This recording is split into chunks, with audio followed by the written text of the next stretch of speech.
Esiet sveicināti, mani sauc Ilza Mēdne, un jūs klausāties HR podcastu.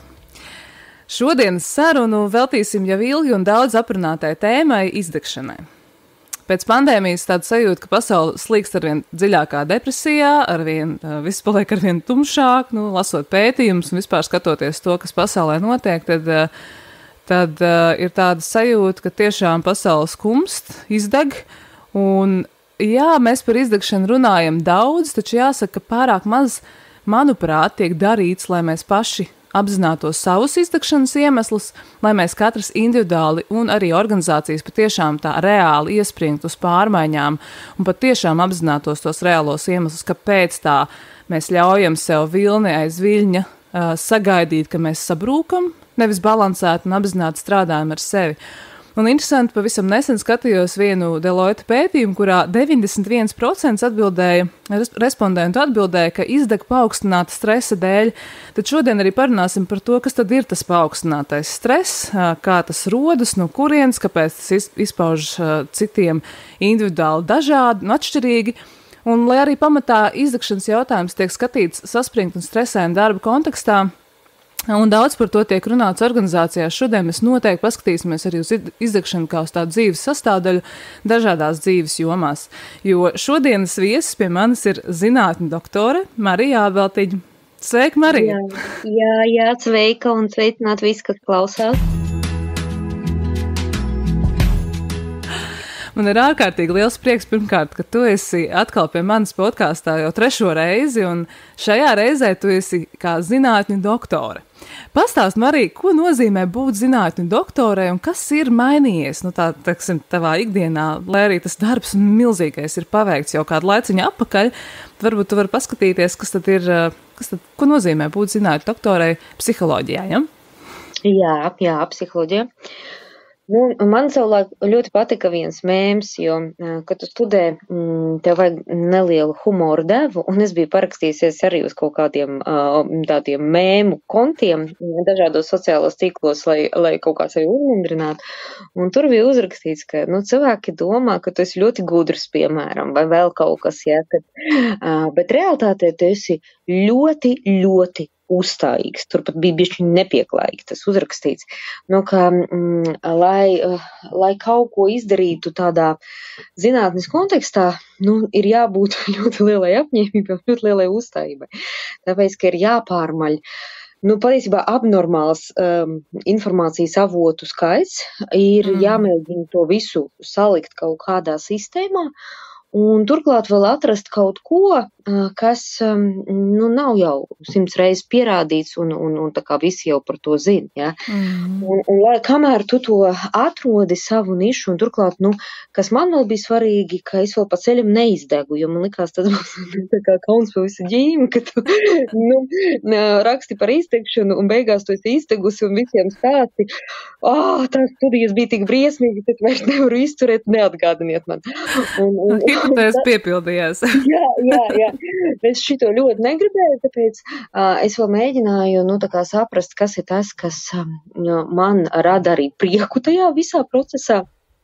Un tiešām, tā kā izdarīt darbu, lai saprastu. Zinātne nav par tādiem uzreiz milzu atklājumiem, ja, ka tu vienkārši piesēdies un tāds, wow, un tev ābola krīt uz galvas, un tu tāds visu atklāji. Nē, tas ir neliels solīts uz priekšu, ko tu patestē, un dari to ar, tādām ļoti striktām metodēm. Nevis es vienkārši apsēžos un pafilozofēju, un varbūt izlasu 34 grāmatas, nē.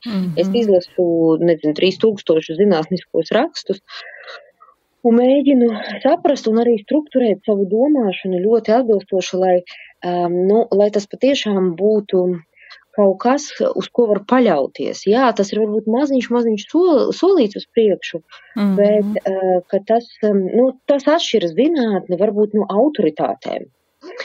Jo tā kā mēs vienmēr varam izvēlēties to taku, vai mēs ejam caur faktiem un skatāmies uz pasauli, un mēs organizējam ļoti strikti savu domāšanu, lai pārbaudītu, vai ir fakts vai nav, vai mēs skatāmies uz autoritātēm, un tur mums nevajag faktus, mēs tā kā, nu, mans guru vai autoritāte pateica, nu tas tā ir.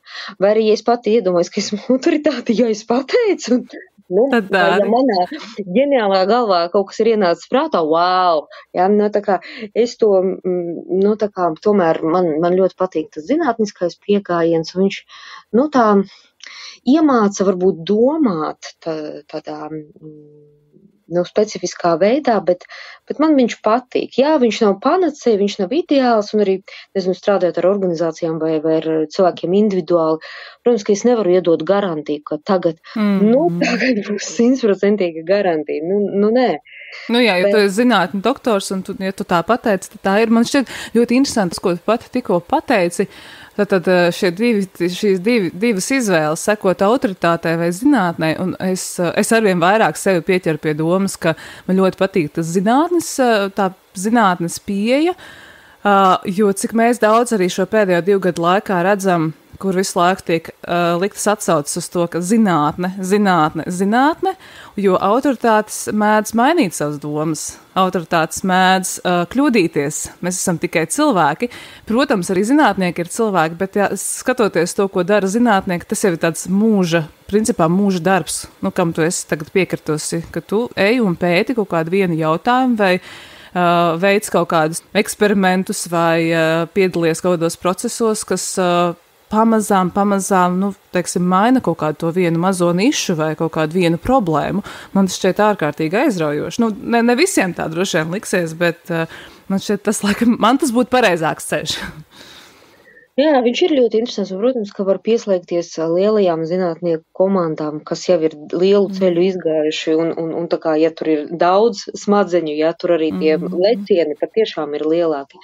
Bet kas ir, jā, tiešām svarīgi, arī zinātnē, protams, brītiņam autoritāti kādu uzpeld, bet tomēr tas princips ir, nu, tā kā pārprasīt, tā kā pārbaudīt.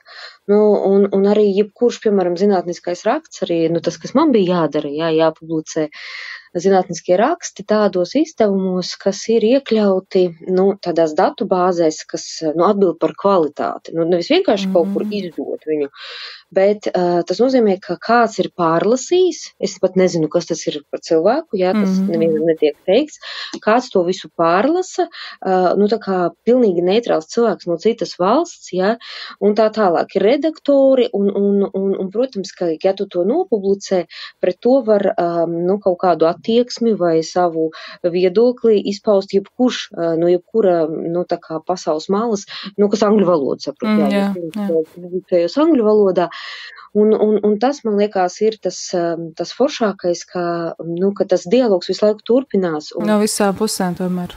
Jā, un dažkārt cilvēki varbūt arī sagaida, arī tu pieminēji to vārdu pandēmija, ka būs uzreiz viennozīmīgas atbildes, un ja zinātne nevar uzreiz iedot ideālu atbildi, tad kaut kas ar to zinātni nav kārtībā. Nu, nē, tieši ir kārtībā, jo tīpaši, ja notiek, nu, kaut kādas, gan vecās lietas, jā, izdegšana ir vecā lieta no 70. gadiem, jā, gan arī jaunās lietas, kas ir varbūt, nu, tieši saistīts, piemēram, ar to pašu Covidu, kad tā pieeja ir, nu, kad mēs pētam, ka mēs nesteidzamies ar secinājumiem, un mēs secinām no tā, kas mums ir. Un ja mums nāk principiāli jauna informācija, mēs nekaunējamies, nu, tā kā pielāgot to jauno informāciju tam kas mums ir, vai, nu, tā kā nevis viņu izmest un teikt, nu, fuj, tas būs nesmīgi, ka mēs jau vienu kaut ko pateicām, un tagad mēs visu mūžu šito runāsim. Nu, nē. Tas arī ļoti labi. Man tas personīgi iedod drošības sajūtu, kad process notiek, izpēta notiek un mēs neapstājamies pie viena. Jo kā tad mēs medicīnā attīstītos, piemēram, ja mēs pateiktu, ka tikai zāģis der, lai nozāģētu kāju, un tā mēs tagad dzīvosim.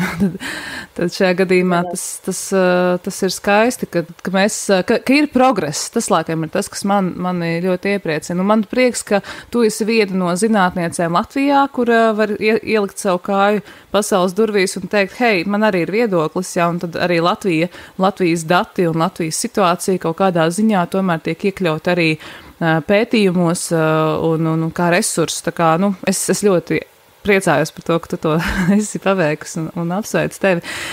Jā, Marija, tu esi Trešo reizi pie manis, un es jau to minēju pašā sākumā, un skaidrs, ka šī izdegšanas tēma ir aktuāla, un tu jau teici no 70. gadiem, un mēs izdegam, un atkal mēs nezinām, kā tālāk dzīvot, un organizācijas kontekstā šie jautājumi vēl un vēl tiek cilāti šobrīd ar visādiem people first un visādiem manifestācijas pasākumiem un labbūtības kampaņām. Pavisam īsi varbūt pastāstīt, tā izdegšana ļoti plaša, protams, ir. Kas tieši bija tavā pētījumā, tas galvenais, ko tu pētīji, kas bija tā esence?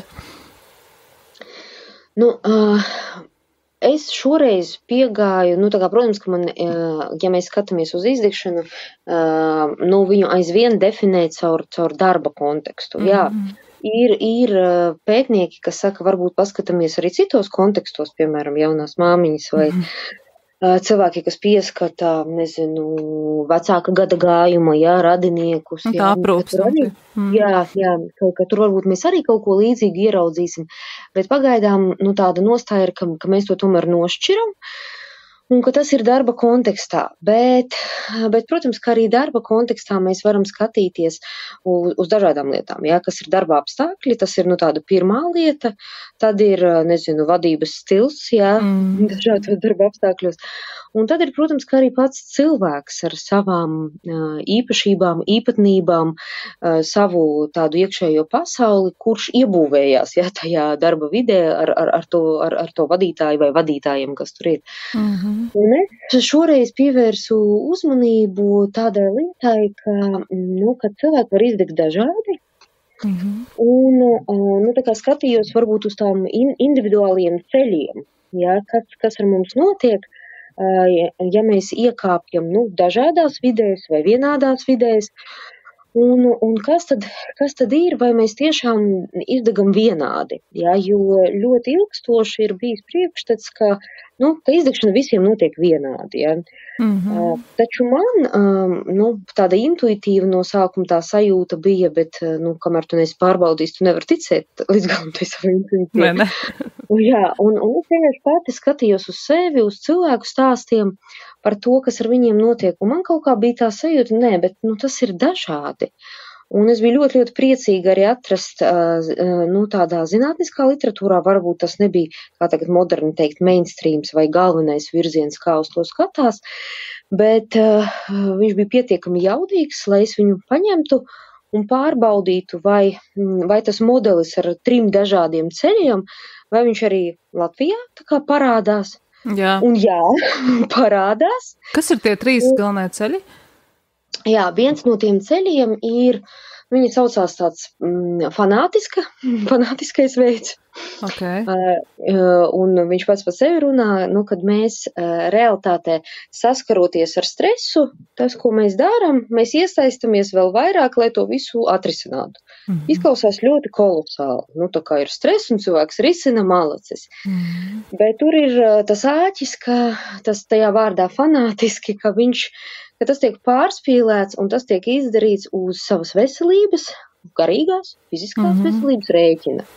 Un tas tiek darīts ļoti neelastīgi, vienkārši es rukāju, un vienalga, cik man dos, es rukāšu un rukāšu. Jo jāizdara, jā. Jā, jāizdara. Un, protams, ka ilgtermiņā mēs, tā kā varam saprast, kur tas vēd.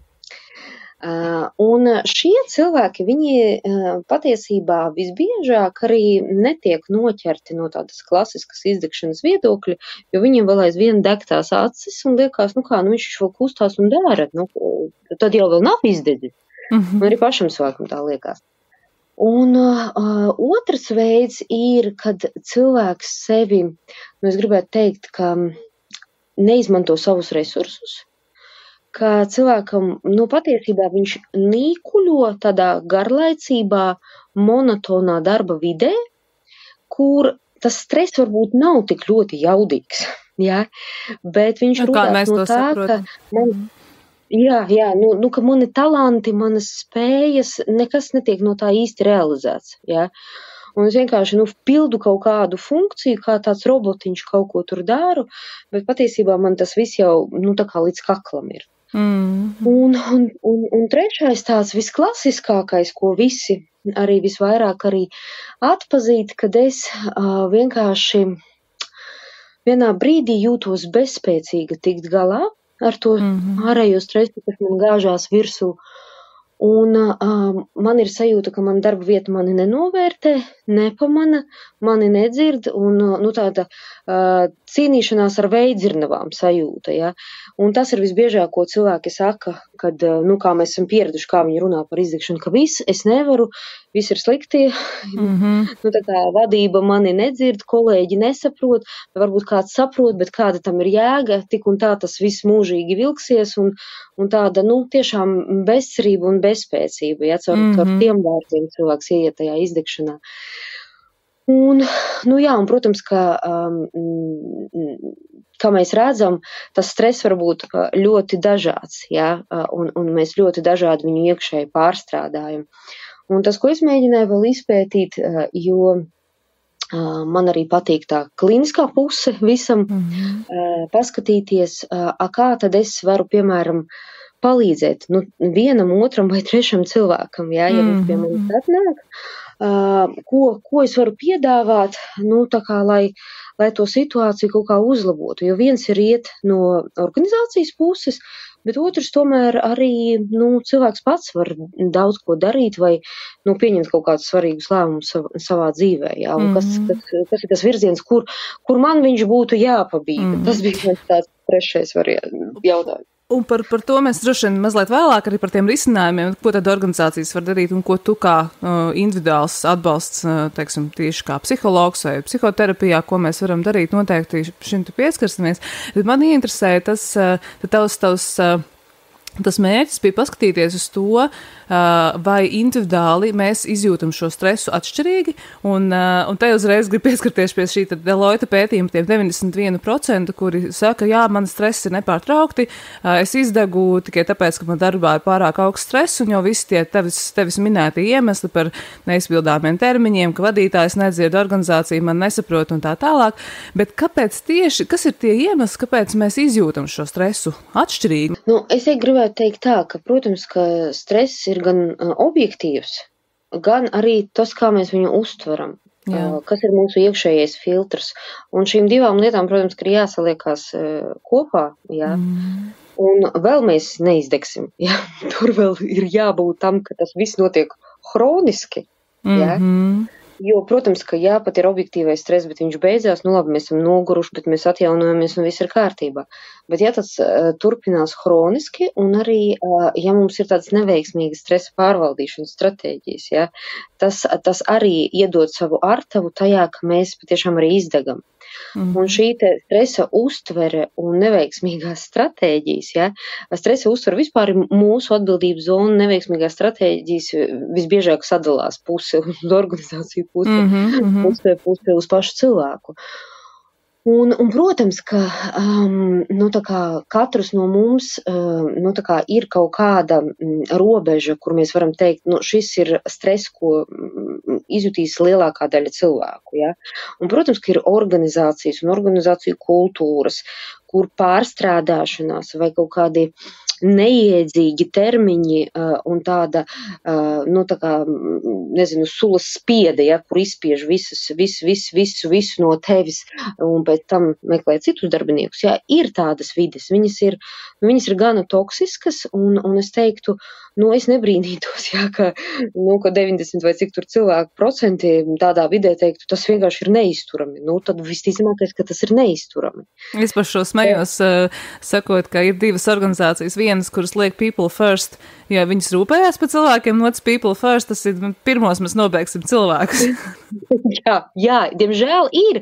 Un ir arī tādā pasaules kontekstā, kur liekas, tur taču attīstītās valstis, viņi taču to jau sen zina.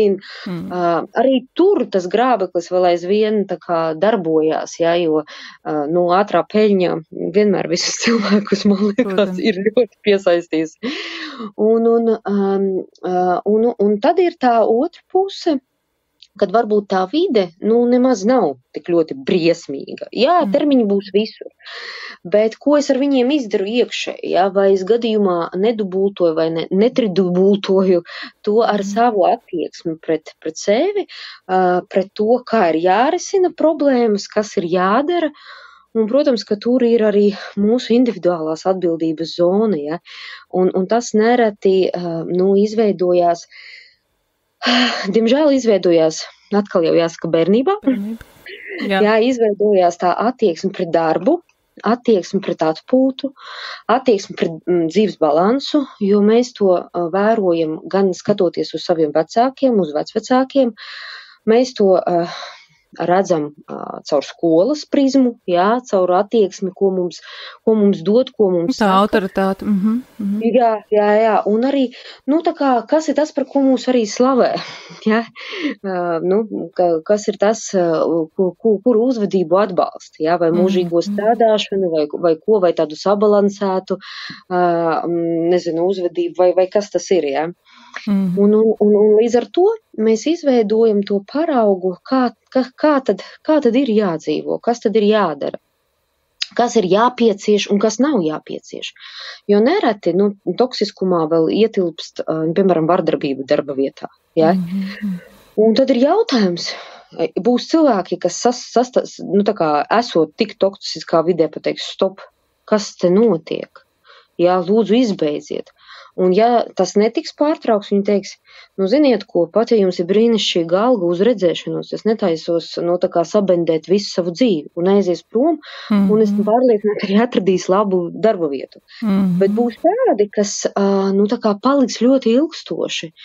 Un tas nav tikai saistīts ar to, ka man ir, slikti ar finansēm vai, tur kredīts, jā, tādas objektīvās lietas. Bet tas arī ir saistīts ar to, cik ļoti es esmu jau savā dzīves gaitā tādu toleranci, piemēram, pret vardarbību izveidojis, un es jā, varbūt man ir problēma. Varbūt man ir jāaiziet uz kursiņiem, lai nedusmotu priekšnieciņu, jā, vai priekšniecīti. Lai būtu tāda jaukāka vai jaukāks. Un, protams, ka tas ir strupceļš. Jā, tas ir strupceļš, un mēs patiešām liesim ūdeni uz tām dzirnavām, kas mals, un vienā brīdī mūs samals, un mēs varam ne tikai izdegšanu dabūt, mēs varam dabūt visādas mentālās veselības grūtības. Un līdzīgi ar tiem, kas ir tie fanātiskie, kas abnormāli pārstrādājās, jā, strādāt ir labi. Ok, es piekrītu, jā, bet ja tev nav faila par atpūtu vispār nekāda, vai tas ir slinkums, vai fuj, vai vēl kaut kas tāds, tas ilgtermiņā novedīs visticamāk pie izdegšanas. Vai tas tomēr, man šķiet, ir saistīts ar šo te mūsu vēsturisko domāšanu un to, cik atšķirīgi mēs uztveram arī tādus vārdus kā atpūsties, rūpes par sevi, atzīt savas vajadzības, kas ir manas robežas, vai tas tomēr arī neiet kontekstā ar to, ka mēs kopumā, kaut kāda sabiedrības daļa līdz kaut kādam vecuma grupai, līdz kaut kādam konkrētam vecumam, tomēr vēl nemākam paši par sevi parūpēties. Jo, protams, viss tas, ko tu saki, ir baigā medus maize organizācijām, jo organizācijas saka, pats vainīgs, tu nemāki pats par sevi rūpēties, mēs tev te piedāvājam visādas jogas kursus, un tu to nemāki izmantot. Ja? Tiec pats ar sevi galā, ej pie terapeita vai kā. Kā tas, par to geogrāfisko kontekstu un vēsturisko, kā tev šķiet tas? Tas, kas ir interesanti, ka tie pētījumi, protams, ka mums visiem patīk tie pētījumi, kas atdala dažādas paudzes, jā. Katra paudze grib pateikt, ka es esmu kūlāka, kaut kādā attīstījusies. Jā, tāda jaukāka. Bet tas, ko rāda atkal daudz pētījumu, ka mūsu atšķirības iekšgrupas ir stipri lielākas nekā grupām. Ka ja mēs paņemam būmerus, jā, tie nav visi vienādi. Nav. Tur tās atšķirības būs milzīgas. Un būs cilvēki, kas ir spējīgi aizstāvēt savas robežas, un mēs viņus redzam. Jā, viņi visu kaut ko arī rāda, un ir brīnišķīgi piemēri. Un tieši tāpat, ja mēs paņemsim tos jauniešus, jā, kuriem vajadzētu būt visiem tādiem, jau spiciem. Saprast jau, kad par sevi jārūpējās. Būs tieši tādi paši, kas izdeg un dara to, kā darīja, nezinu, 20, 30 gadus atpakaļ, jā. Un galu galā arī aizvien tā statistika ir tāda, ka jaunie censoņi izdeg visvairāk. Jā, tāpēc, ka tu, arī fizioloģiski tev laikam vairāk spēka un tu nesaproti, ka ir laiks apstāties. Bet es teiktu tā, ka es varbūt tādās globālos tādos rāmjos varbūt tā neskrīties, bet tas nav mana pētījuma specifika, varbūt tur kāds varētu pateikt, ka Marija tur jaunās tendences ir šādas. Es drīzāk to redzu no tādas individuālās biogrāfijas. Kas ir tā vide, kuru es esmu uzsulkusi kā bērns, kā pusaudzis, kas ir tas, kas tek manās asinīs. Jā? Tām ir milzīga nozīme. Protams, ka ir cilvēki, kas tā kā iemācās darīt un tā kā pretēji tam, kā darīja manā, ģimenē vai vēl kaut kur, bet tur ir vajadzīgs daudz pašrefleksijas, tādas, pašattīstības, tādas inventarizācijas laiks, un ne visi to dara, ne visiem ir laiks, ne visiem ir interese, un tad patiesībā, kā man daudzi klienti arī saka, vai supervīzijās, vai konsultācijās, ka es visvairāk negribēju būt līdzīga savai mammai. Bet, Marija, es kaut kā konstatēju, ka es daru, tā kā dara viņa, un pat manā galvā skan tie teksti, jā, kurus es nezinu, kad es biju jaunāka, es domāju, nekad. Jā, jo tas ir kaut kas tāds, ko mēs esam tur sasūkušies, un ja mēs to neesam strukturējuši, inventarizējuši, tas lien ārā. Jā, par to inventarizāciju, ja. Protams, pietiekoši ilgu laiku krātas zināšanas, atziņas un novērotais, ja, atstāja mūsos nospiedumus, un es pat par savu pieredzi varu teikt, ka, es cenšos nedarīt tā kā mana mamma, vai cenšos nedarīt tā kā ir bijis manā ģimenē, bet, protams, es arī, tagad skatoties bērnu audzināšanu kaut kādās lietās, es redzu, ka es tā darītu, bet es spēju pateikt sev stop, tikai tāpēc, ka es tiešām veikuši šo inventarizāciju un darījuši šo darbu, lai reflektētu un tā tālāk. Un tā skaitā, tagad skatoties uz, ja mēs paskatāmies šobrīd uz organizācijām, kā tev šķiet, kas ir tas labākais veids, kā palīdzēt tomēr diagnosticēt cilvēkiem? Ja tiešām organizācija vēlas palīdzēt saviem darbiniekiem un teikt, ka viņiem people first, tad kas varbūt ir tie rīki, kas var palīdzēt cilvēkam varbūt iedot to knipi papīri, ka individuāli tev ir jāveic šī inventarizācija, un kas ir tas, ko mēs kā organizācija varam preventīvi darīt, lai šīs iemītās taciņas tomēr cilvēki atpazītu, redzētu, un arī kā organizācija kopumā, sistēmiski pastītos uz to, kādu tad kultūru mēs paši veidojam, un varbūt tu vari paskatīties, kas ir no tavas pieredzes un no klientiem individuāli, un arī, skatoties to, ko organizācijas var darīt. Tieši par to inventarizāciju. Organizācijas daudz ko var darīt. Jā? Jā. Protams, ka mēs varam darīt gan to preventīvo darbu, kad ir tad izglītošana, ko daudz organizācijas arī dara, jā, kad vispār tam pievērš uzmanību, par to, lektori stāsta, vai ir iekšējie resursi, jā, tā kā gan personāla vadībā, vai varbūt tādi treneri iekšējie, kas par to stāsta un māca atpazīt un vispār to tēmu cilā kā kaut ko svarīgu, ja, un ka tas notiek regulāri, nevis vienreiz 10 gadē, un tad viss ir jau aizmirsts, pusi cilvēki jau ir kolektīvā nestrādā. Otra lieta ir, protams, kā veikt pētniecisko darbu. Tā kā nav nekāds noslēpums, kuri vides apstākļi padara to vidi par tādu izdegšanas risku. Tas nav noslēpums, ja tur ir, līdz 10 tie faktori, ja, kurš pētnieks dala, sākot ar neadekvātu darba slodzi, ja, un, protams, ka dažreiz darbdevējs to negrib dzirdēt, bet tas ir, ja. Tad ir, protams, ka tās pašas attiecības, ja, kolektīvā viņas ir pozitīvas vai viņas nav pozitīvas, pozitīvā atgriezeniskā saite, ja, viss kaut kas tur ir, ja, un šo visu var paskatīties, kas mums notiek. Jā, tādu tiešām arī organizācijas līmenī veikt inventarizāciju. Jā. Ir gan aptaujas, gan arī var tādu vienkārši, varbūt nesaukt uzreiz pētniekus, jā, bet uztaisīt anonīmu aptauju savā uzņēmumā un uzprasīt, jā, un cilvēki pateiks, vispār mums ir traki ar slodzi, jā. Jā, par to pašu arī darba laiku bieži vien cilvēki negrib jautāt nemaz, jo viņi zina, ka patiesībā cilvēkiem vajadzētu sākt strādāt 10, jo mūsu 5 darbiniekiem ir mazi bērni. Vai, zinot informāciju, nepajautāt, man šķiet tas arī diezgan tā. Jā. Un, protams, ka nākamā lieta ir, rīkoties. Un šeit, man liekas, ir tā grūtākā lieta, jā, kad, man liekas, tāds visdemotivējošākā lieta, kas var būt, pajautāt, pateikt, ka tas ir svarīgi, un uzvedības līmenī neko nedarīt. Nekādīgi nereaģēt un neko nerisināt. Tas atsit jebkādu vēlmi darbiniekiem piedalīties aptaujās, ja? Tas atsit tādu cerību, ka lietas var tikt risinātas, ja?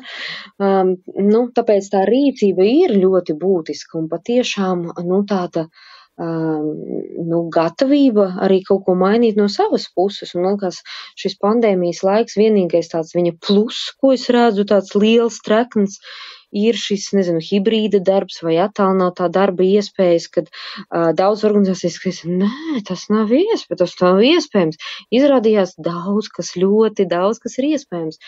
Un ir cilvēki, kam tas ļoti labi dara, un ir cilvēkam tas galīgi nedara, tas attālinātais darbs. Un ir darbiņi, ko tu vari izdarīt attālināti un ko tu nevari.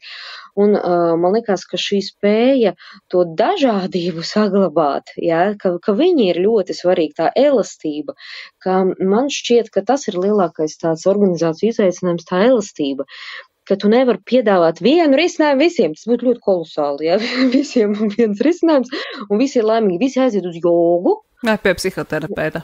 Jā, pie psihoterapeita, un viss atrisinās. Nē, ja tev darbinieki saka, mums ir 3 gadus konflikts ar vadītāju. Viņa kliedz virsū, viņa mūs pazemo, mēs nevaram šito izturēt. Un tu kā tāds augstākā vadītāja, varbūt jums iedot abonementu uz sporta klubu? Jo vadītāja ir ļoti laba, un mēs citu vietā nedabūsim. Tā kā, Ko mēs dabūsim citu? Jā, viņa ir labs speciālists. Mēs visi saprotam, ka nebūs aršami. Jā, varbūt mēs būsim fiziski spēcīgāki. Aizai izskrienies pa mežu, tev problēma. Jā, bet tas nav risinājums, jā, un līdz ar to, man liekas, tas vislielākais āķis, ko es redzu, ir patiesībā konflikta risināšana starp darbiniekiem, starp vadītājiem un darbiniekiem, ja, starp dažāda līmeņa vadītājiem vai viena līmeņa vadītājiem un dažādām nodaļām, ja, vai tur struktūra vienībām, kas savā starpā, tur karo gadiem. Ja. Ja, un piedod, es tev šeit gribu piebilst, zinot arī organizācijas iekšējo kontekstu, ka mēs bieži vien zinot to, ka konflikts ir starp struktūra vienībām vai starp vadītāju, tā vietā, lai risinātu to cēloni, mēs dodam, piemēram, konfliktu risināšanas prasmju treniņus vai laižam cilvēkus uz mācībām, kā argumentēt savu viedokli un padaram cilvēkus it kā spēcīgākus šajā, lai vēl vairāk viņus saniknot, vēl vairāk, ka viņiem būtu prasmes savā starpā strīdēties. Un, man šķiet tas absurdi. Jā, protams, ka ja tur ir konflikts, mums viņš ir jārisina, vai to dara iekšpusē, ja, kāds cilvēks, jo ja liela organizācija, tad var atrast gana neitrālu cilvēku iekšpusē, vai ja tas ir kaut kāds neliels kolektīvs, tad visbiežāk, tomēr meklē, mediātoru kaut kādu no malas vai vēl kaut ko, ja, jo bieži vien cilvēki jau vairs pat sarunāties savā starpā nevar.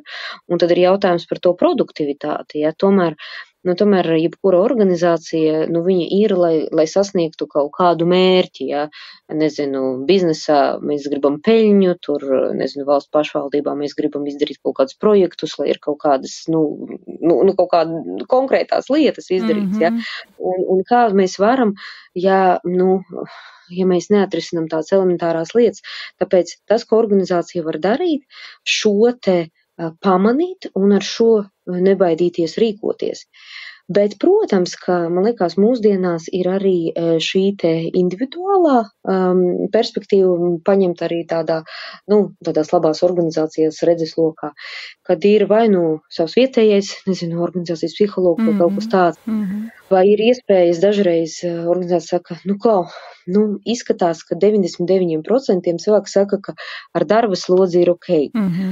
Bet viens cilvēks, galīgi netiek galā, tad izskatās, ka varbūt tas ir kaut kas ar to pašu cilvēku. Varbūt dzīves krīze, jā, tā mūsu personīgā dzīve ļoti ietekmē to, kas ar mums notiek darbā un otrādāk. Jā, un ka izskatās, ka varbūt ir vērts pēc individuālās konsultācijas. Un tad speciālists var pateikt, hei, tas izskatās pēc izdegšanas, vai te izskatās jau pēc depresijas. Jā. Vai šeit izskatās pēc kaut kādas lielas krīzes, un mums kā kolektīvam arī jādomā, kā cilvēku atbalstīt, jo, ir traki, jā, tur viss kaut kas dzīvē ir sakritis, diemžēl tās nelaimes dažreiz krīt vienā tādā kaut kādā dzīves posmā, jā. Un tad meklēt, to individuālo risinājumu, kas cilvēkam būtu vajadzīgs, bet man kaut kad viena žurnālista uzdeva jautājumu. Marija, bet cik ātri atgūstās no izdegšanas? Jā, tas man arī ir viens no klausītāju jautājumiem. Jā.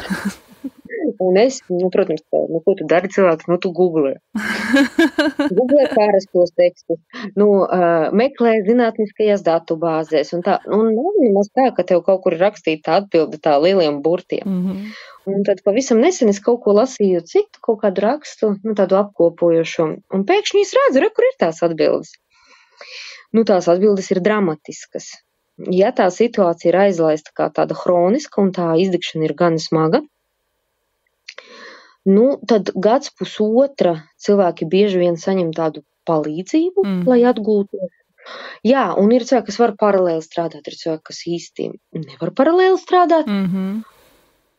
Un, diemžēl, ir cilvēki, kam šīs te, sekas var saglabāties arī līdz 7 gadiem.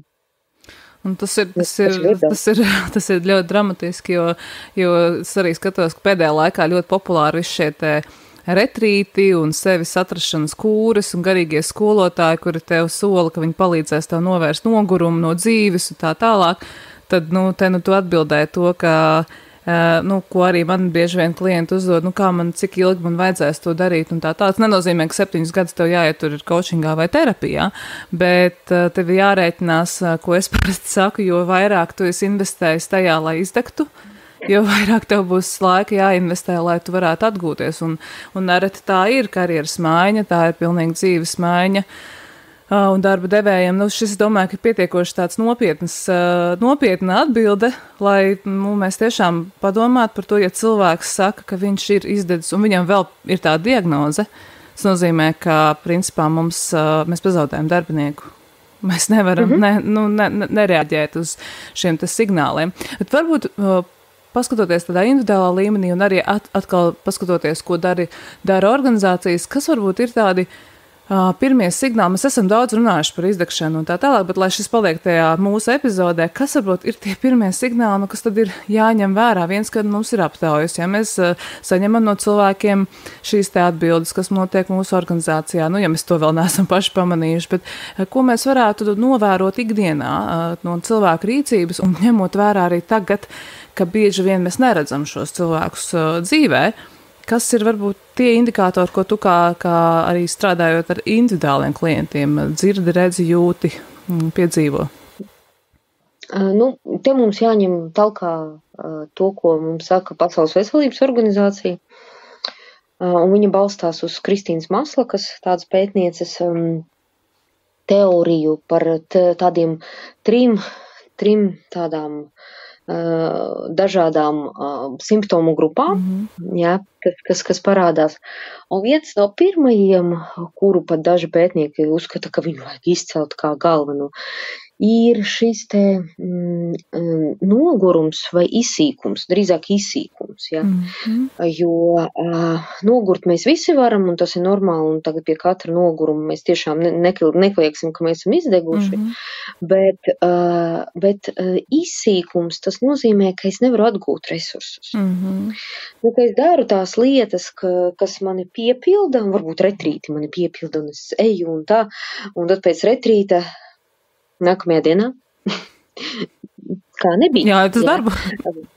Jāiet uz darbu, un arī man nav spēku, man tiešām nav spēku. Un tad es saku, jā, bija varbūt retrīts ir man, nezinu, braukšana uz laukiem un nezinu, tur šašlika cepšana vai peldēšanās.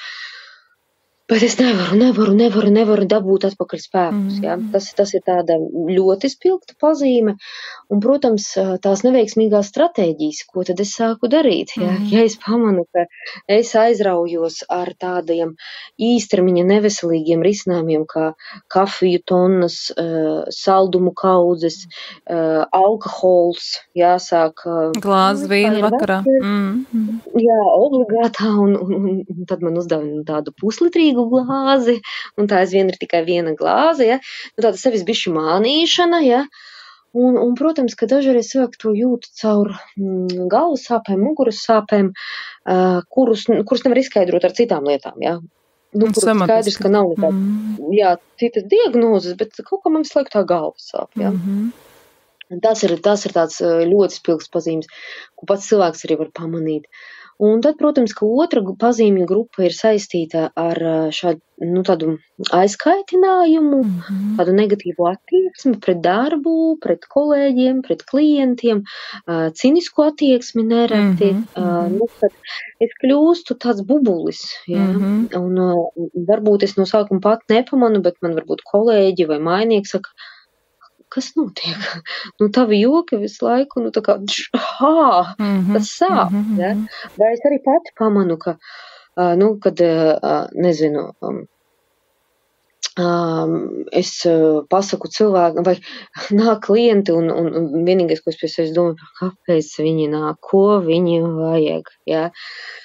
Un šī ir tāda, nu, tā sajūta, ka es tādu barjeru būvēju starp sevi un visām darba lietām. Nu, un, protams, ka trešā pazīmju grupa, kuru var pamanīt arī darba devējs un būt ļoti neapmierināts, un arī mēs paši, ja mēs mīlam savu darbu, mēs esam šokā, un tas izraisa ļoti daudz tādas kauna, vainas un visādas emocijas, ir produktivitātes samazināšanās, ka mēs, no to, ko mēs darījām 15 minūtēs, mēs darām pusotru stundu dienu, mēs nevaram sākt koncentrēties, mēs lasām 15 reizes vienu un to pašu tekstu, vai mēs vienkārši esam aizmāršīgi, kaut kādas kļūdas pieļaujam, un tas nereti tās pazīmes viņas miedarbojās, ja man ir mazāk spēka, es vairāk pieļaušu kļūdas.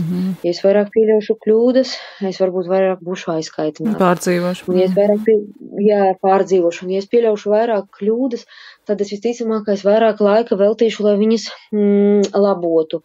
Un tas atkal manus spēkus, nu, tā kā iztērēs.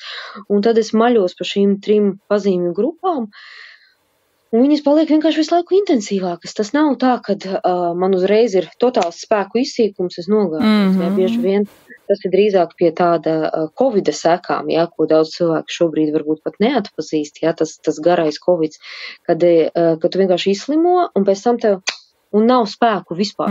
Ja. Un cilvēks saka, kas notika, ja, un es nezinu, tur pāris mēnešus vispār nevaru pakustēties ne no vietas, ja. Pie izdegšanas tā nenotiek. Tur notiek tāds pakāpeniskums, un tāpēc to grūti pamanīt. Un vēl jo vairāk, ja mēs individuāli slēpjam, ja, teiksim, mums ir arī šie te visi faktori, ko tu sākumā minēji, kā mēs paši pret sevi izturamies, ja mums ir perfekcionisms, augstas gaidas pret sevi un fanātisms un šīs lietas, ja, mēs jau negribam sev arī, nu, atklāti pateikt, pirmkārt, teikt, ka ar mani kaut kas nav kārtībā, un otrkārt to teikt darba devējiem, ja, ar kuru tu nejūties droši, ja, tad šī drošības sajūta spēja uzticēties darba devējiem, un tas, ka tu jūti, kad arī tā atsaucība būs no šī darba devēja, ja tu to pateiksi, tad, nu, tas ir viss tas, ko var darīt arī organizācijas, un tā jau, manuprāt, arī ir tā individuālā pieeja, par ko tik daudz tiek runāts un arī šūmējās, nu, ko tu mēs tagad katram darbiniekam individuālu programmu sastādīsim, ja, kā tagad viņam dzīvot vai strādāt. Nē, tas jau nav par to. Individuāla pieeja nozīmē, ka mēs runājam ar cilvēkiem individuāli, mēs pajautājam, kā viņi jūtās, un šajā gadījumā šis ir vai nu vadītāja darba uzdevums, vai komandas biedru uzdevums, vai personāla vadītāja uzdevums pamanīt šos cilvēkus, arī tad, ja organizācijā 2500 darbinieku, mums katram taču ir kaut kādas komandas vadītājs, mēs taču esam viens ar otru kopā, un stiprināt šo individuālo pieeju, ja? Tad tas nav par to, ka mēs kaut kā tur speciāli pirksim kaut kādas programmas. Ja mēs runājam par šo individuālo pieeju, tagad arī diezgan daudz tiek runāts par šīm te personāla vadītāju lomām un personāla vadītāju komandu un tām lomām, ko vispār dara šie cilvēki. Un viena no versijām ir šis te Chief Wellbeing Specialist vai kaut kāds viens cilvēks, kurš velta šo te savu ikdienas darba, to savu saturu tieši domājot par šo te darbinieku labbūtību. Kā tu skaties uz to vai tas ir tas kaut kāds viens no risinājumiem, un arī redzot to, ka arvien vairāk un populārāk ir tāda iekšējo kouču izmantošana, vai tev šķiet, ka arī iekšējā psihoterapeita vai vispār tāda iekšējā supervīzora loma būtu kaut kas tāds, ko varētu apsvērt, vai tomēr tas nav īpaši veselīgi? Es domāju, ka šeit ir svarīga augstākās vadības nostāja. Mm-hmm. Kā tāds patiešām piemērs. Ja augstākā vadība saka, labbūtība ir būtiski un rekur tu no personāla daļas būs par šo atbildīgi, ja tu gribi, jā, es gribu, tad tās lietas var notikt. Jo, ja es esmu darbinieks, viens no darbiniekiem, un es cīnos, tas ir ļoti labi, es cīnos par cilvēku labbūtību, bet ja vadībai kopumā ir vienalga, ja, tad tas atkal kaut kādā brīdī būs, tas nospēlēs pretējo lomu. Ja? Tāpēc es teiktu, ka, kad augstākai vadībai ir daudz visādi uzdevumi, arī tā skaitā šie uzdevumi, tā kā ieraudzīt, ka cilvēki ir svarīgi un ka šāda uz ilgtermiņa rezultātiem vērstā pieeja, viņi ir foršāka, izdevīgāka nekā īstermiņa, tāds kaut kādu tur grābstīšanās, ja. Mm-hmm. Un tas ir viens, ko es domāju. Otrs, es domāju, ka ir svarīgi, ka ir atkal daudzveidība. Un, protams, ka, piemēram, kaut kādas izglītojošo funkciju vai tādu, labbūtības vēstnešu funkciju ir ļoti forši, ka pilda iekšējie spēki. Jā, tas var būt gan iekšējais koučs vai treneris, jā, tas var būt, organizāciju psihologs, jā, kas pēta un tiešām, velta laiku, ja ir daudz cilvēki, lai saprastu, kas mums patiešām notiek, jā. Bet, protams, ka es arī vienmēr paturu prātā, tādas ārējo spēku piesaistes iespējas, jo, pie nopietniem konfliktiem nereti ir pa vēlu ar iekšējiem spēkiem, nevienam vairs neuzticās līdz galam, jā. Un arī ir tas tāds ētiskais konflikts, jā, jo mēs visi pakļaujamies tam vadītājam, un tagad mēs kaut ko mēģināsim atrisināt, jā, savā starpā. Tas tā nedarbojas. Tāpēc es teiktu, ka tur ir dažādas iespējas, jā, ko var no iekšpuses izdarīt, un, protams, ka ir valstis un ir piemēri, kur ir tādas ļoti mērķtiecīgas programmas, kur tiek apmācīti vadītāji. Kā tas strādāt ar tiem darbiniekiem? Jo tas ir liels klupšanas akmens, ka labu speciālistu ieliek par vadītāju. Viņš nabaks ir nelaimīgs. Viņš grib darīt savu darbu, viņam ir jārisina konflikti kaut kāds bērnu dārs. Un es atceros, vienreiz man bija viena saruna supervīzija un saku, tu zini, man tev ir jābēdina, bet, tas ir tagad tavs pienākums. Bet tas ir negodīgi, un neviens neteica, nebrīdināja, ka man atņems manu eksperta darbu, ko es gribu darīt. Es negribu klausīties visas tās lietas, saku, Jā. Jā, bet vadītājs uzklausa. Es nezinu, kā, es negribu tev melot. Tas viss tev ir es nezinu, vai tu vispār gribi būt par viņu. Nē, ja šitas ir vadītāja darbs, es negribu ar tiem cilvēkiem ņemties.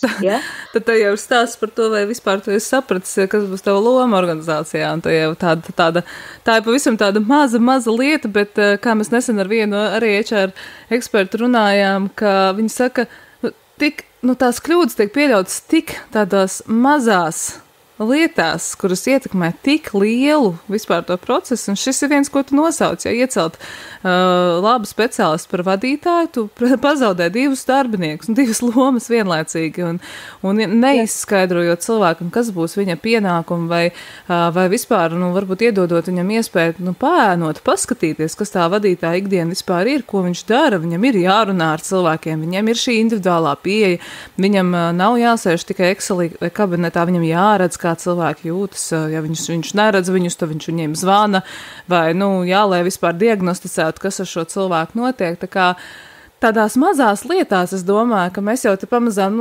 noapļojoties sarunā varam konstatēt, ka tas nav nekādas mega lielas programmas, kas tagad ir jāgatavo, jāstāda, bet tādi mazi darbiņi, ko mēs varam darīt. Kamēr tu runāji, man ienāca prātā, tad viens no risinājumiem, kaut vai pie darba ieejas, nākot iekšā, uzliec, stendu ar tenis bumbiņām un diagnosticē, cik noguris tu šorīt jūties, ja? Un cilvēks iemet bumbiņu, un vakarā tev ir skaidrs, ka trauciņš ir pilns, rītdien no rīta visas darba nāk 11. Vai mums būs smūtī kaut kāds pasākums, vai mums būs kaut kas, kas cilvēkiem iedos to atgrieznisko saiti, kad es iemetu bumbiņu, nākamajā dienā par mani parūpējās, vai es pats ar sevi parunāju, un es sapratu, ka, man vispār vajadzētu paņemt atvaļinājumu, vai man vajadzētu, kaut ko darīt lietas labā. Tā kā, tās lietas jau ir mums apkārt, tikai jautājums, vai mēs viņas izmantojam pietiekoši precīzi priekš mūsu situācijas, vai ne? Jā, un, protams, ka tie, kuriem brīnišķīgi vadītāji, kuri viņus dzen atvaļinājumos, un viņi paši neiet, tiem gan es domātu, ka varbūt tur ir tādas spēcīgas pārliecības par to, ka es nedrīkstu atpūsties, es nedrīkstu ņemt brīvu, vai man tur pakausī kaut kas elpo, jā. Man ir arī vadītājs, kurš neiet atvaļinājumā pats, es domāju, ka te arī diezgan liela ietekme, nevis diezgan, bet tā ir tik liela ietekme, ka tas ir tas galvenais piemērs, ja, kas tev parāda, jo, ja mēs saucam savu uzņēmumu par ģimeni, un kā tad es savu māmu vai tēti pievilšu, ja, ka es dodos atvaļināt. Jā, tā ir. Tā ir, man ir cilvēki stāstījuši arī, kad viņiem ir tik ļoti žēl savu vadītāju, kas pārstrādājas, ka viņi turpina arī pārstrādāties, jo ir tik brīnišķīgs cilvēks. Tāpēc tas ir tāda visu laiku saspēle starp manām pārliecībām, manu pieredzi, jā, tas ir tie iekšējie filtri, caur kuriem visi iet. Un otras puses no tā, kā ir uzbūvēta tā realitāte, tādā godīgi, ja mēs skatāmies godīgi, ne tikai uz skaistiem uzrakstiem vai mājaslapā, misijām, vīzijām, bet kā mēs tiešām funkcionējam, vai es kā vadītājs ņemu atvaļinājumu, cikos es izeju ārā no darba, cikos es sūtu tos ēpastus, ko es sagaidu, jā, un ko es sagaidu no darbiniekiem, un darbinieki paši katrs no sevis, jā, jo mēs skatāmies, ko dara mūsu līdzgaitnieki, jā, kā viņi uzvedās. Un šis tas, ko tu ļoti labi pateici, tā reālā darīšana, jo nav jau slikti, ka ir tās vērtības un misija un vīzija, bet, manuprāt, mēs arī ar Aritu Federstonu par šo runājām vērtību šajā te epizodē, ka veselīgāk ir aprakstīt, ko mēs darām ar to, kas ir tie principi, un tas, tu ļoti labi pateici, ja mana vērtība ir cieņa pret otra cilvēka dzīvi vai laiku, tad, kā tas izpaužās, ja es eju mājās tur 5 vai 4, vai es nesūtu ēpastu pēc 7, vai es cienu, ka tavam bērnam tur ir svētku diena, vai, tādus principus, es domāju, ka ir vērts aprakstīt, vai ne? Tad, jo lielāka organizācija, man šķiet, jo veselīgāka ir kaut kas, kas ir rakstīts un ko visi var, redzēt, vai ne? Kā tas notiek. Protams, jo lielāka organizācija, jo vairāk mēs, protams, ka komunicējam caur arī tādiem papīrusiem, rakstu materiāliem, bet jā, tas arī, kas ir būtiski, ka mēs arī to iedzīvinam. Nu, mēs patiešām arī cenšamies. Tas nebūs nekad ideāli. Nu, nebūs tā dzīvē, ka tu vienmēr vari pabeigt darbu laicīgi, ja. Būs sarežģīti posmi un ir tāds arī specifiskas profesijas, kur ir pat zināmi mēneši, ja, kur visi pārstrādājās. Nu, grāmatvedība, protams, jā, mārketings, tas pasākumu organizēšana. Nu, tā ir, bet jautājums ir, vai mēs to varam sabalansēt, vai mēs tam pievēršam uzmanību, vai mēs to normalizējam kā tādu ikdienu. Ja, gan organizācijas līmenī normalizējam, gan arī tādā individuālā līmenī normalizējam un pasludinam, ka, hei, nu, man tagad vajag, lai es esmu produktīva 24/7 nu, katru dienu, ja, kas ir tādas, nu, neveselīgas un neelastīgas prasības, ja, viņas sagrauj mūsu mentālo veselību gan tādā organizācijas kontekstā, gan arī individuālajā kontekstā, ja. Nu, nevienmēr darba devējs pārslogo. Jā, bet ir cilvēki, kas paši uzņemās. Jā. Un, jā, Marija, mums ir noslēgumā vēl daži klausītāji jautājumi. Es domāju, ka mēs tā kā, principā es teiktu, ka mēs lielāko daļu no šiem jautājumiem esam jau nedaudz pārunājuši vai pārskrējuši tam pāri. Es domāju, mēģinam tā, ka pavisam īsi paskatīties, nu, kas vēl no tā, ko klausītājs jautā, varbūt nav pārunāts un mēģināsim atbildēt uz šiem 4 klausītāju jautājumiem.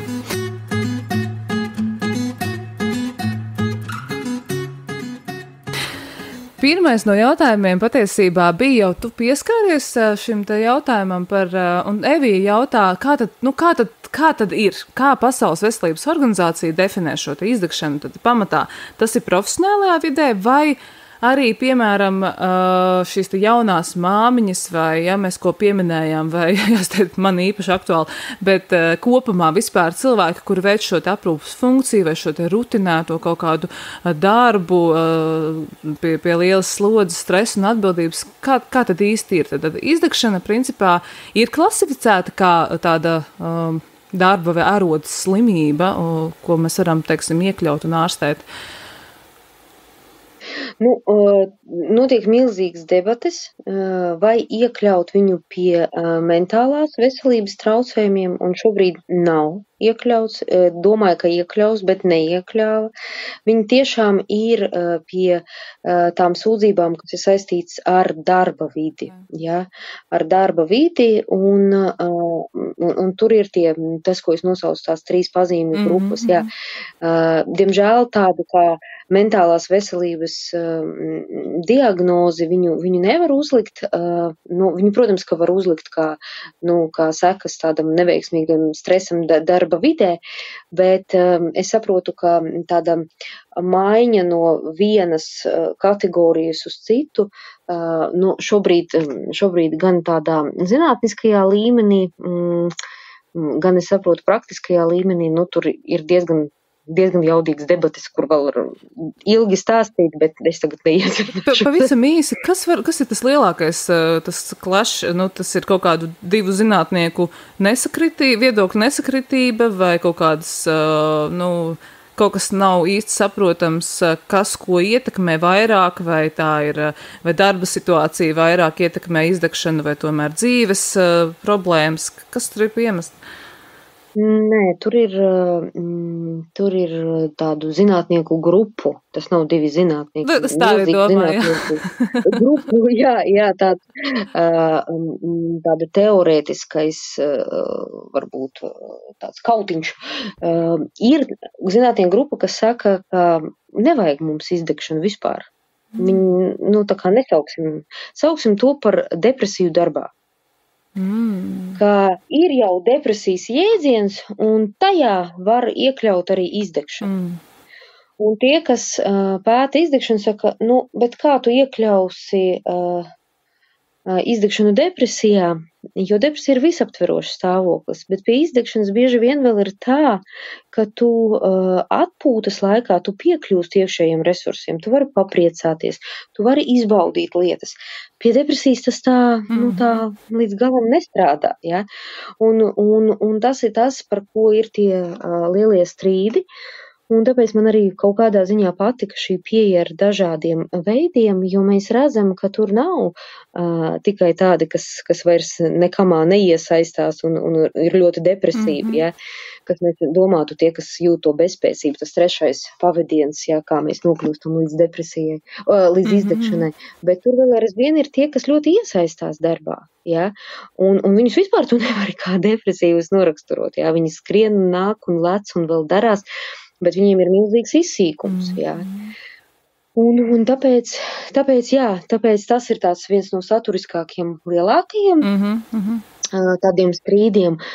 Nu, vēl kuluāros, protams, šis nav zinātnisks moments, jā, bet runā, ka tas ir ļoti lielā mērā saistīts arī ar daudzās valstīs ar apdrošināšanu. Es nezinu, tiešām šis nav pārbaudīta informācija, bet vismaz kuluāros zinātniskos runā, ka tas arī ir svarīgs moments, ja vēl viena diagnoze ir pie mentālās veselības traucējumiem, ko tas nozīmē priekš visām apdrošināšanām. Biznesa jautājums tāds. Jā. Ok, skaidrs, gaidīsim, kas tad būs tā zinātniskā pieeja, ko mēs pašā sākumā noskaidrojām, tas nenotiek tik ātri, ja, un mēs vienkārši, esam kaut kādā procesā.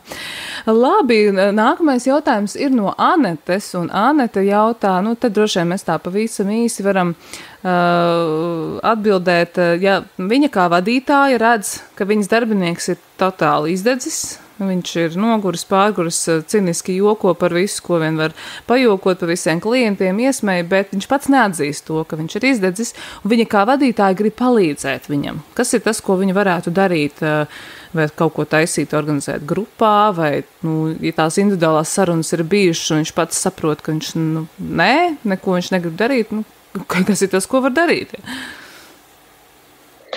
Jā, ļoti labs jautājums un ļoti forši, ka Anita ir forši vadītāji, kas grib palīdzēt. Es domātu, ka,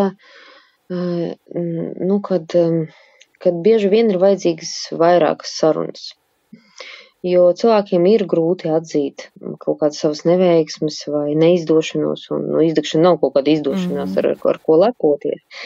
Un varbūt sākotnēji arī tāds noliegums ir, pilnīgi sagaidāms. Un, tā kā tas, kas ir svarīgi, ka mēs nemetam plinti krūmos, ka mēs turpinam tās sarunas un tā arī varbūt godīgi sakam cilvēkam, tu zini, man rūp, kas ar tevi notiek, man arī rūp, kā notiek, tā kā mūsu darbošanās, jā, tādā darba kontekstā. Un tas, ko es redzu, ka tu man saki, ka viss ir kārtībā, bet es redzu, ka atkal vakar bija skandāls, tu kliedzi, vai tu pateici to un to joku, jā. Es redzu, ka iet grūti, kā mēs varam risināt, ko tu piedāvā. Tā kā aizvērt acis un nerisināt, kā tas ir? Tu gribi vēl pamēģināt, cik ilgi, tā kā nerisināt, ja?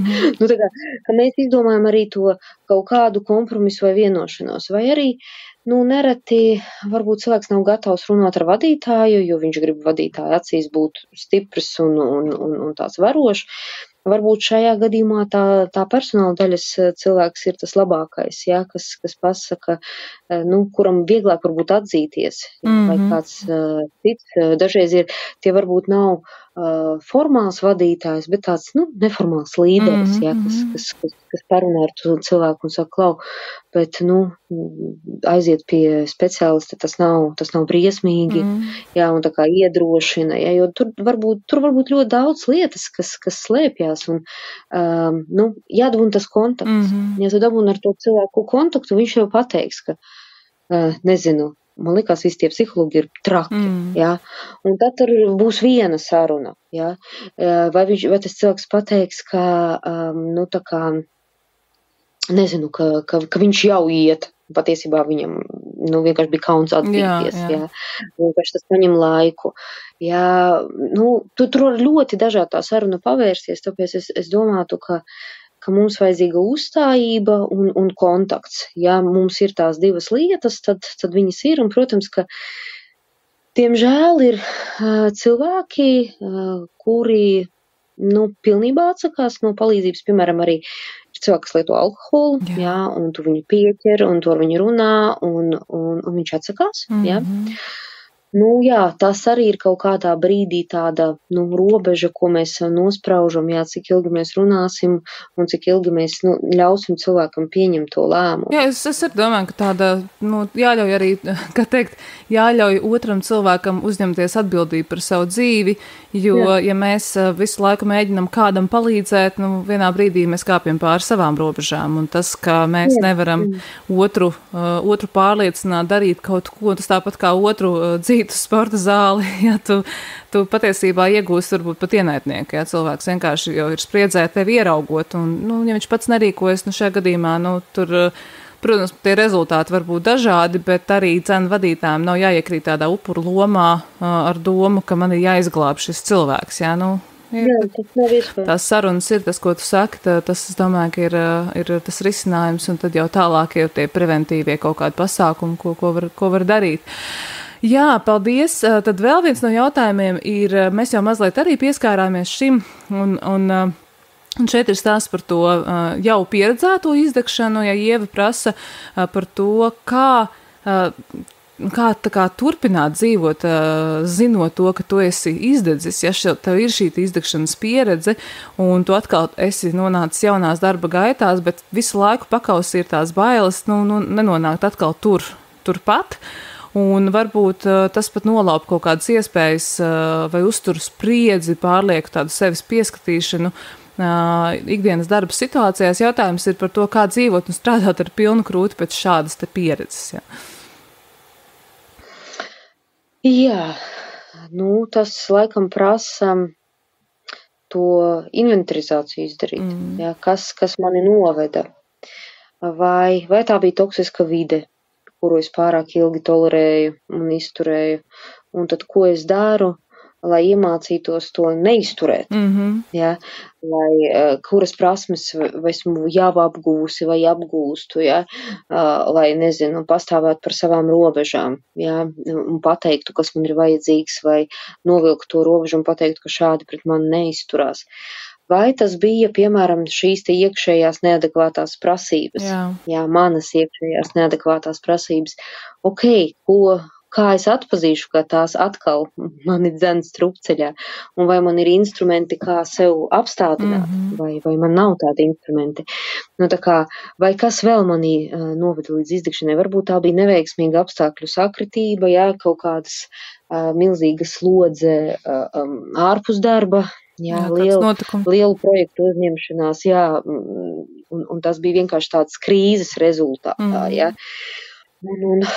ko es varu darīt, kas būs tie resursi, ja nedodies kaut kas līdzīgs notiek, kam es lūgšu palīdzību, jo dažreiz cilvēkiem nav prasmes palūgt palīdzību, un tā ir jāapgūst. Un tad, vai es tos mājas darbus daru, vai es mācos lūgt palīdzību, vai es mācos likt robežas, vai es mācos laicīgi pamanīt, ka, man ir nogurums, un nevis viņu ignorēt. Nekas, es vēl varu. Bet, ka es aizēju, tai pašā, īsākā pastaigā, garākā, īsākā, vai vēl kaut ko izdaru tādu, kas mani piepilda, Kad, atkarībā no tā, kas ir novedis līdz izdegšanai, ir jāveic pasākumi un visbiežāk jātrenē kaut kādas prasmes, kas man palīdzēs nākamreiz uz tā grābekļa neuzkāpt. Es domāju, ka tas ir tāds mūža uzdevums, un es reizēm pat saku, ka es teiktu tā, varbūt kāds man nepiekritīs, bet es mīlu, ka man cilvēki nepiekrīt, bet man šķiet, ka dažreiz izdegšana ir ļoti vērtīga dzīves pieredze, un viņa ir ļoti nepieciešama tieši šim cilvēkam bijusi, lai viņš tiešām apzinātos un saprastu gan savas robežas, gan to, ko viņš var vai nevar, vai spēt pateikt, jā vai nē, izveidot sev kaut kādu veselīgu grafiku, vispār noteikumus, kaut vai sev skalu mājās no 1 līdz 10, cik ļoti es esmu noguris, un mēs pie šiem jautājumiem, reti kad nonākam, ja mums viss ir dzīvē labi, ja mēs maucam, kā es saku, jā, fanātiski sekojam savam sapnim un mēs realizēsim tā tālāk. Jā. Un, protams, tas sociālais spiediens ir milzīgs, jā, ja mēs gribam kaut ko sasniegt un mēs gribam būt vērtīgi un vajadzīgi un tā tālāk. Tas, kas apkārt šobrīd notiek, ir ļoti izaicinoši, ja tev nav to savu robežu, ja tev nav to savu veselīgo sistēmu, tu neesi to visu izveidojis. Tā kā tas mājas darbiņš ir jāveic, jā, bet jā, par to nonākšanu tur atpakaļ, es domāju, tas ir pietiekoši viegli izdarāms iekrist atpakaļ. Protams, ja mēs vienkārši tā kā nereflektējam, kas bija tie āķi, kas bija tie klupšanas akmeņi, visticamākais mēs būsim kaut kur līdzīgā vietā, jā, tāpēc, ka it īpaši ja mēs pat ja izformē mūsu toksisko darba vidi, mēs esam tik ļoti uztrenējušies paciest, ka mēs atradīsim tādu vietiņu, kur visi pārējie jau aiziet, mēs paliekam, jā. Vai arī iekšējās prasības, tu vispār, tu tev pat nevajag iet uz darbu, tu jau pamosties un jau ir prasības, jā, galvā. Vai arī, šī te vēl viena tāda galējība, kad mēs neņemam to, kas mums ir interesanti, jā, un paliekam garlaicīgajās vietās, vienkārši davilkt tur, nezinu, līdz pensijai vai vēl līdz dekrētam vai vēl kaut kādām datumiem, ja? Šitā būtu atsevišķa tēma. Es domāju, ka tas būtu tiešām reāli interesanti parunāt par garlaicību darbā, jo par to arī ļoti daudz. Tas ir briesmīgs stress. Tas ir ļoti liels stress, un es pat esmu tur bijusi, ka tev ir tik labi, ka tev ir tik nenormāli garlaicīgi, un tu vienkārši jūti, kā tu izdedz no tā, ka tev vienkārši nav vairs, tev ir tik, viss ir tik ļoti sakārtots un kolosāli, ka tu, un te atkal ir tas individuālais aspekts, cik tu ļoti pats no sevis arī prasi, un vai tu esi gatavs kaut ko mainīt, un jā, tā kā, te atkal tas čeks visu laiku pats pašam sevi pārčekot. Labi, un pēdējais jautājums, Marija, kur var iepazīties ar disertācijas saturu? Vai būs kaut kāds links, vai mēs kaut kur varam to redzēt? Kur to izlasīt? Es varu tev nosūtīt tos linkus, jo visi 3 raksti ir publicēti un viņi ir brīv pieejami, jā. Vienīgais viņi ir angļu valodā, latviešu valodā būs tāds kopsavilkums, vismaz ir jābūt Latvijas universitātes tādā, ir tāda krātuve, D-Space viņa saucās, un es kaut kādu laiku atpakaļ skatījos, tur vēl nebija, bet iespējams tas paņem kādu laiku ievietot. Jā, un tas, ko es vēl varbūt esmu paspējis paveikt, jo man ļoti daudz uzdod arī jautājums gan par disertāciju, protams, ka viņi rakstīti specifiskā terminoloģijā, specifiskā veidā, un dažkārt viņi ir grūti uztvert un lasīties, un jūs neesat pieraduši, un tas nav par to, ka jums kaut kas nav kārtībā ar smadzenēm, jums viss ir labi, vienkārši tā ir ļoti liela specifika, jā. Tāpēc, jā, es varu pateikt, ka es cenšos šobrīd pabeigt grāmatu, kurā es mēģinu cilvēciskā vai tādā netik ļoti terminiem pārbāstā valodā. Protams, ka es nevaru galīgi bez viņiem iztikt, jā, bet tā arī plašāk un ar piemēriem aprakstīt to, ko es esmu gan lasījis un izmantojis priekš disertācijas, gan to, kas ir palicis ārpus, jā, jo ļoti daudz palika, tā kā ārpus, un lai tas, tā kā šobrīd izdevēja redaktors lasa, tad jau būs kaut kādas piezīmes, tad es izlabošu, un kaut kādā brīdī cerams, jā, es varēšu pateikt, ka kur ir. Kur ir grāmata. Principā tas varētu būt kaut kāds septembris, oktobris. Es nezinu, neliksim neliksim termiņus, neizdarīsim, tad neliksim neadekvātus termiņus, bet, principā, rudens, pirmās salnas, pirmais sniegs, tā mēs varētu. Pirmā tumsa, kad varētu vislabāk noderēt tevis rakstītās gan atziņas, gan praktiskie vingrinājumi, gan visas šīs lietas, kam visam mēs izgājusi cauri, gan pati, gan arī, dabūjusi no materiāliem, ko tu esi lasījusi.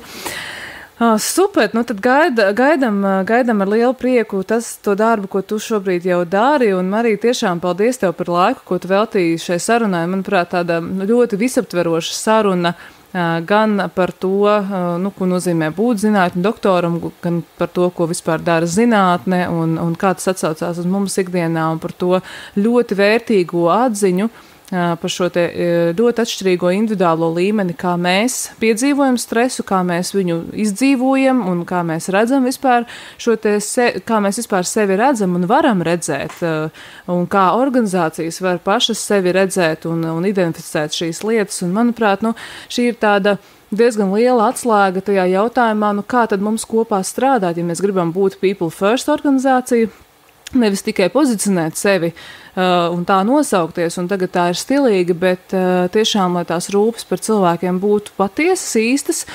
un tas nav par to, ka tagad mums ir kaut kā īpaši jārūpējās par cilvēkiem un jāraksta viņiem individuālas programmas vai schēmas, bet tāda tiešām adekvāta atgriezniskā saite savā starpā un jā, es teiktu tā, ka te ir ko paņemt, un man arī diezgan daudz atziņas ir palikušas, un es teiktu tā, tēma, manuprāt, aktuāla būs vienmēr, kamēr vien mēs katrs pats tā spēcīgi neapzināsimies to savus limitus un vajadzības, robežas, spējas, kā arī organizācija, tā teikt, tā patiešām nopietni nepieies šai te domāšanai, ka tas ir svarīgi, ka ir svarīgi runāt par šo te garīgo labsajūtu, vispār par labbūtību kā tādu, visos tās aspektos, tikmēr jau tās pārmaiņas diži lielas nenotiks. Tā kā es domāju, ka te ir tām rūpēm abās pusēs jābūt, bet ir arī jāievieš kaut kādas politikas un mērījumi un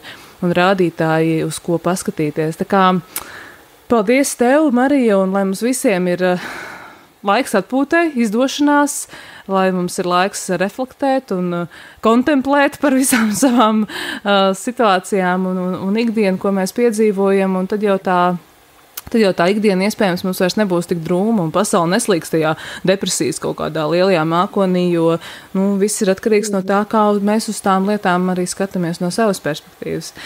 Tā kā, jā, mīļie klausītāji, paldies, ka jūs klausījāties, un šī ir viena no noslēdzošajām epizodēm. Es teiktu, šī ir noslēdzošā epizode, pirms arī es dodos bērnu kopšanas atvaļinājumā savu otrā dēla dzimšanā, un jā, es ļoti priecājos, Marija, ka tu piekriti šai sarunai vasaras karstumā. Un arī savā dzīves situācijā. Tā kā, varbūt tev ir kaut kāds pēdējais tāds kopsavilkums vai novēlējums, ko tu gribi pateikt? Varbūt es novēlu visiem tiem, kas sen nav kāpuši ārā no komforta zonas, izkāpt, un visiem tiem, kas sen nav bijuši komforta zonā, iekāpt. Cik skaisti. Un galvenais nejaukt šīs divas lietas, jo dažreiz cilvēkam vajadzētu iekāpt komfortā, viņi sevi spiež ārā. Tie, kas ir garlaicībā ieslīguši un tā kā nav piedzīvojuši veiksmes, viņi tā kā sevi tā kā neizved pastaigā. Tā kā mācīsimies šīs te divas lietas atšķirt un ik pa brītiņam darīt tieši to, kas visvairāk vajadzīga. Šī ir atziņa, kas man ir ļoti vajadzīga, šī te iekāpšana komfortā. Manuprāt, tiešām cilvēkiem, kas nemitīgi skrien, kaut ko dara, kaut ko gribas izdarīt un paveikt, tiešām ir labi būt tajā komfortā un arī pazīt to komfortu, zināt, kas tur ir, jo ja mēs bieži vien pat neapzināmies, ja, kas tad mūs tā kā nomierina un kur mēs jūtamies labi. Paldies, Marija, paldies, klausītāji, un tiekamies austiņās jau kaut kad drīzumā.